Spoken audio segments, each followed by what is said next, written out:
اللہ رب العزت نے دعا کو عبادت کا ہے، دعا عبادت کا فعل ہے، بلکہ بعض احادیث میں مخ العبادہ، عبادت مغز ہے، دعا مغز ہے عبادتوں کا، دعا مومن کا ہتھیار ہے، دعا مومن کا ہتھیار ہے، دین کا ستون ہے، اللہ کی عبادت کرنے میں اللہ کو بڑا پسند ہے۔ ایک عام فہم مثال دے کے اپنی بات کو آگے بڑھاؤں گا۔ میرے بھائیو، آپ کا ایک والد ہو، ایک والدہ ہو، آپ ہر وقت اس کی تعریف کرتے رہیں اور باپ آواز دے آپ لبیک کہیں، باپ آواز دے آپ اس کو جوتی پہنائیں، باپ آواز دے آپ اس کی ایک ایک بات کو مانتے ہوں، اور پھر کبھی آپ اپنے باپ سے 10 روپے مانگ لیں، 20 روپے مانگ لیں، یہ مفہوماً سمجھانے کی کوشش کر رہا ہوں، آپ کے باپ کے جیب میں نہ بھی ہوں گے، چاہے اس کو آسمان سے تارے توڑ کے لانے پڑے، اگر وہ بیٹے سے راضی ہے، بیٹے سے خوش ہے، اور بیٹا وہ لفظ نہیں کہہ رہا جو اللہ کے لیے بندہ کہتا ہے، بندہ کیا کہتا ہے؟ سبحان اللہ، سبحان اللہ، بندہ تو اللہ کے بارے میں یہ الفاظ کہتا ہے۔ کیا کوئی بچہ اپنے باپ کے بارے میں پیار کے، محبت کے یہ الفاظ کہہ سکتا ہے؟ نہیں کہہ سکتا۔ زیادہ سے زیادہ جی میرے بابا، بابا میں حاضر ہوا، لبیک، باپ کی جوتیاں سیدھی کر رہا ہے۔ ایک دن 10 روپے کی ضرورت پڑ گئی، باپ سے مانگا، اب بتائیں باپ کی کیفیت کیا ہوگی؟ اس کو 10 روپے دینے کے لیے اگر جیب میں ہوں گے اسی وقت دے گا، اور اگر نہ ہوں گے تو پوری دنیا سے لڑ جائے گا، اپنے بیٹے کے لیے پیسے لے کے آئے گا۔ آپ نے اللہ کے بارے میں کیا سمجھا کہ اللہ سے آپ نے کوئی چیز کی گزارش کی ہے، کوئی چیز کی درخواست کی ہے، کس کے ساتھ؟ پہلے حمد بیان کی ہے، پھر درود پاک پڑھا ہے، پھر سبحان اللہ کہا ہے، پھر الحمدللہ کہا ہے۔ اللہ کو اتنی تعریفیں کرنے کے بعد اللہ کو کہا، اللہ مجھے 10 لاکھ دے دے، اللہ میری فلاں پریشانی دور کر دے۔ یہاں پہ باپ کی جیب میں ہو تو باپ تو فوراً دے دے، اور جس کے پاس کل کائنات کے خزانے ہیں، تجھے کس نے وہم ڈالا ہوا ہے کہ وہ عطا نہیں کرے گا؟ تجھے وہم ہے۔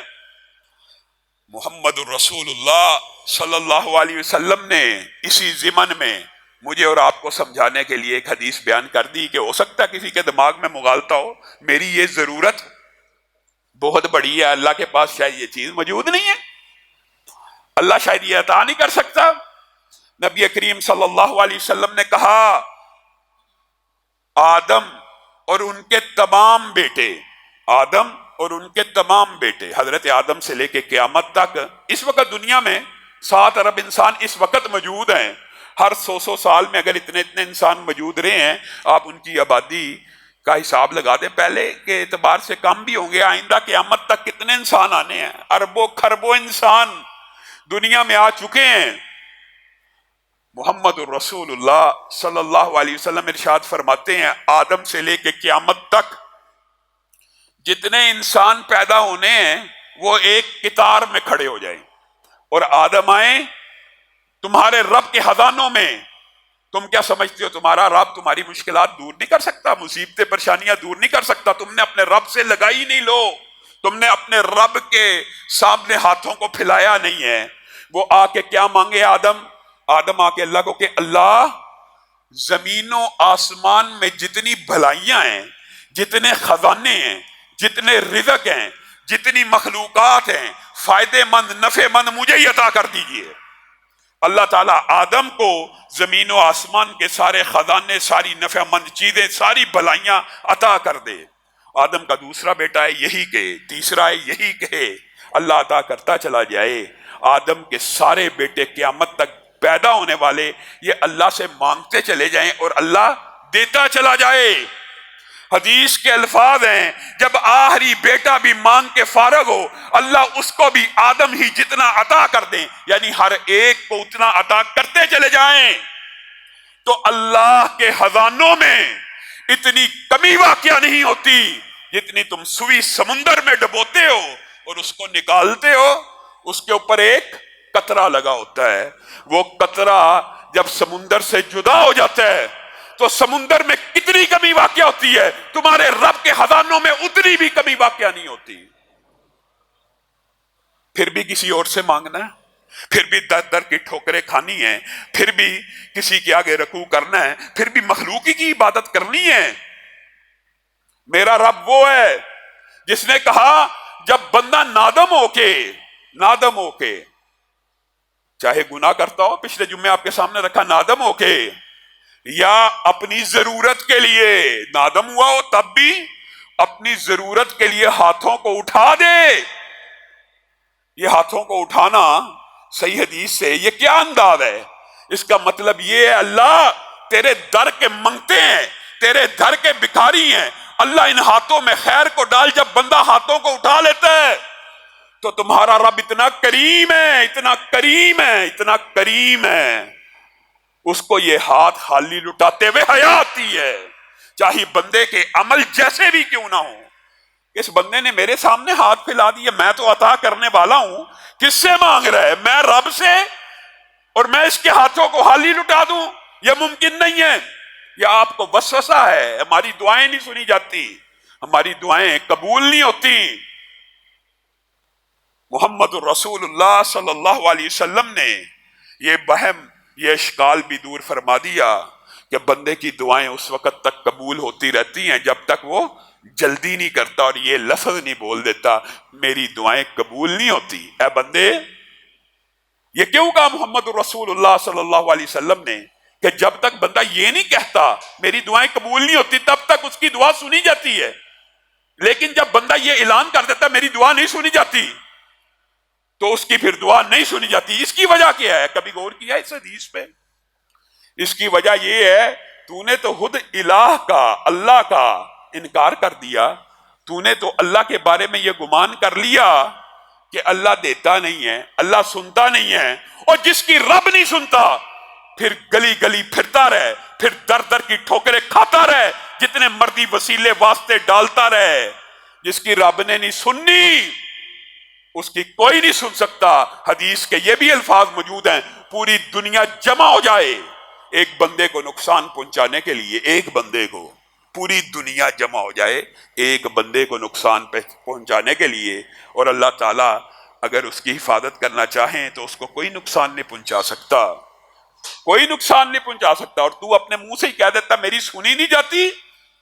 اگر رب نے نہیں سننی تو پھر کس نے سننی ہے؟ یہ وہم، یہ اشکال بھی آج کے بعد دور کر لیجئے۔ نبی کریم صلی اللہ علیہ وسلم نے ارشاد فرمایا، اس بارے کے اوپر آپ نے غور کرنا ہے، جب بھی بندہ دعا کے لیے ہاتھ اٹھاتا ہے، جب بھی بندہ دعا کے لیے ہاتھ اٹھاتا ہے، وہ اللہ رب العزت سے کچھ مانگ رہا ہوتا ہے، وہ اللہ کو کہتا ہے، مثالاً آپ کو سمجھاتا ہوں، یہ مفہوماً ہے، حدیث کا مفہوم یہ ہے، ایک بندہ دعا کرتا ہے اللہ مجھے 1 کروڑ فلاں تاریخ کو میں نے پیمنٹ کرنی ہے، عطا کر دے۔ اللہ اس کو عطا کر دیتا ہے، اور یہ بندہ سمجھتا ہے میری دعا بڑی عمدہ معنوں میں قبول ہوئی، اور حدیث کا مفہوم یہ ہے کہ اس بندے کی نظر میں یہ دعا کا سب سے بہتر نتیجہ ہے، اور اللہ کی نظر میں یہ دعا کا سب سے ہلکا نتیجہ ہے۔ ایک بندے نے 1 کروڑ مانگا، 10 کروڑ مانگا، 20 کروڑ مانگا، اللہ نے عطا کر دیا، بندے کی نظر میں سب سے بہتر نتیجہ ہے اور اللہ کی نظر میں سب سے ہلکا نتیجہ ہے۔ یہ کیا بات ہوئی؟ یہ بات یہ ہے، اگر حدیث مکمل پڑھی جائے گی تو بات سمجھ آ جائے گی۔ نبی کریم صلی اللہ علیہ وسلم نے کہا ایک بندے نے، مفہوم آپ کے سامنے رکھ رہا ہوں، 10 کروڑ تو مانگا، اس کو وہ نہ ملا، 20 کروڑ تو مانگا، وہ نہ ملا، لیکن یوم کتابت تقدیر میں لکھا تھا اتنے بج کے اتنے منٹ کے اوپر اس بندے کی اللہ نے دونوں آنکھیں لے لینی ہے، اس بندے کا ہاتھ لے لینا ہے، اس بندے کا پاؤں لے لینا ہے۔ یوم کتابت تقدیر میں، تقدیر کی کتاب کے اندر یہ بات لکھی تھی، اس کی آنکھ چلی جائے گی۔ ایک بندے نے 10 لاکھ مانگا ہے، 1 کروڑ مانگا ہے، وہ تو نہ ملا، لیکن کتابت تقدیر کے اندر، تقدیر میں جو ایسی باتیں لکھی تھی ان میں سے ایک بات یہ تھی کہ اس کی آنکھ ضائع ہو جائے گی۔ اب آنکھ ضائع نہ ہوئی اور بندے نے یہ سمجھا کہ میری تو دعا قبول ہی نہیں ہوئی، بندے نے یہ سمجھا میری دعا قبول ہی نہیں ہوئی، میں نے تو 10 کروڑ مانگا ہوا ہے، میں نے تو 10 لاکھ مانگا ہوا ہے، وہ نہ ملا، لیکن اللہ نے بدلے میں آنکھ کی سلامتی عطا کر دی۔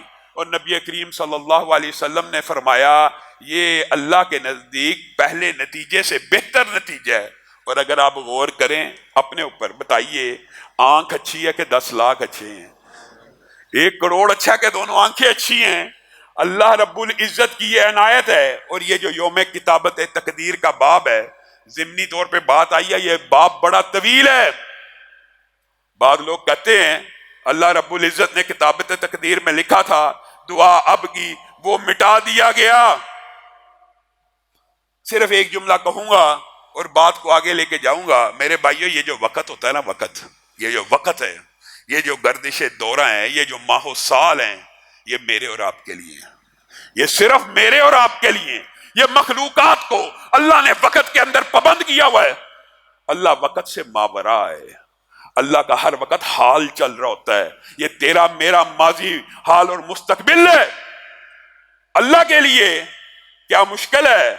جس طرح آج کی دعا مانگنے سے کتابت تقدیر کے دن تقدیر بدلی جا سکتی ہے، اسی طرح اللہ تو اتنا بڑا ہے، اللہ کی قوت و طاقت اور قدرت کا اندازہ اس بات سے لگا سکتے ہیں۔ اللہ کو تو تب بھی پتہ ہے کہ اس نے کس وقت یہ دعا کرنی ہے۔ گویا تقدیر لکھے جانے کے اندر بھی انسان کے اعمال کا ہاتھ ہوتا ہے۔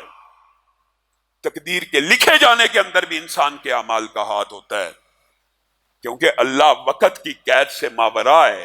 اور اسی طرح آپ کی دعا لا یرد القضاء الا الدعاء، بتائیے اس حدیث کی تطبیق یہاں ہوتی ہے کہ نہیں؟